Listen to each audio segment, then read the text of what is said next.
اس کے جواب میں رد عمل میں ریئیکشن میں ایم کیو ایم بنی۔ ایم کیو ایم کوئی سیاسی جماعت نہیں تھی، وہ بھائی ایم کیو ایم مہاجر تو تھے، اپنے علاقوں سے ٹکٹ دے کے الیکشن لڑایا۔ بات یہ رہو بھائی، آپ کہتے ہیں کہ تمام دھڑوں کو ایک ہونا چاہیے اور میں کون اس ہوتا ہوں یار؟ سیاست پہ چلنا چاہیے جس سیاست پہ ایم کیو ایم پاکستان بنی تھی، اور جو مہاجر مائیں بہنیں نوجوان بزرگ اولادوں کی قربانیاں تھیں وہ سب آج ضائع ہو چکی ہیں۔ نہیں اس کو دوبارہ، یعنی جو اگر ہم بات کریں کہ مہاجر طبقہ جس کنڈیشن میں تھا جب ایم کیو ایم بنائی گئی، آج اس سے بھی زیادہ بری حالت میں اس وجہ سے ہیں کہ پچھلے 9 سال ہم بہت پستی میں چلے گئی کراچی کی عوام۔ نہیں مگر بات یہ ہے کہ اگر یہ سب ایک ہو گئے، یہ پانی ایم کیو ایم جیسا کوئی ایک اور لیڈر آ جاتا ہے جو عوام کی فکر رکھتا ہے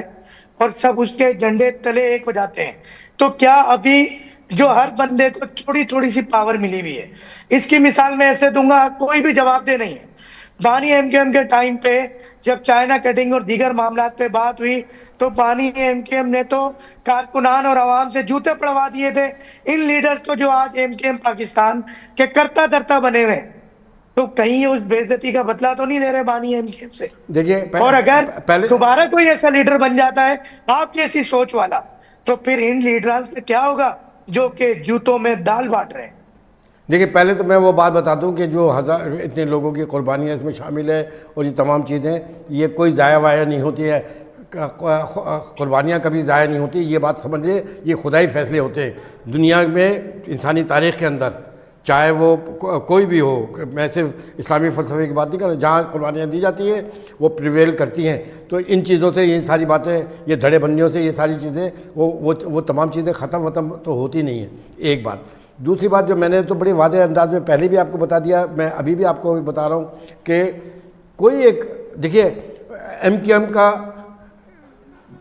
فلسفہ سمجھنے کا ایک بیرو میٹر میں بتا دیتا ہوں کہ ایم کیو ایم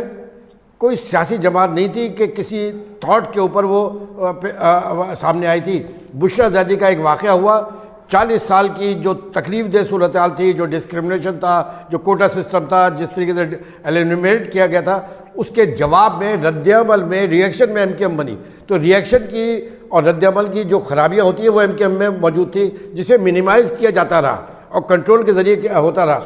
آج بھی ایسا ہے کہ یہ معاملات چلتے رہیں گے، اللہ نہ کرے کہ کوئی ایک واقعہ، کوئی ایک سانحہ ایسا ہو جس کی وجہ سے یہ طوفان مچ جائے۔ تو دوسری بات، آپ بار بار یہ بات کیے جا رہے ہیں کہ مہاجر، وہ بھائی ایم کیو ایم مہاجر تو تھے، لیکن ایم کیو ایم میں پختون، ایم کیو ایم میں سندھی، ایم کیو ایم میں بلوچی، ایم کیو ایم میں سارے لوگ موجود ہیں۔ ایم کیو ایم نے تو وہ واحد جماعت تھی جس نے ان کو اپنے علاقوں سے ٹکٹ دے کے الیکشن لڑایا۔ جتنی بھی نیشنل پارٹی ہیں یار، مسلم لیگ نے آج تک رائے سے کسی پختون کو نہیں الیکشن لڑوا کے جتوایا تھا، اور یا یہاں پہ لڑکانہ میں کوئی جو ہے پنجابی آگے الیکشن لڑ رہا ہو۔ ایم کیو ایم نے تو پروف کیا، ایم کیو ایم کی کوتاہیاں، خامیاں آپ کہیں گے میں مان لوں گا، غلطیاں کہیں گے وہ کریں گے، تو یہ فرشتوں کی جماعتیں تھوڑی ہے، اور سارے پاکستان کی جتنی بھی جماعتیں ہیں سب غلطیوں کے ساتھ ہوتا ہے، ان غلطیوں کو ٹھیک کیا جاتا ہے، ان غلطیوں پہ ٹوکا جاتا ہے، اس غلطیوں کے اوپر سختی کی جاتی ہے۔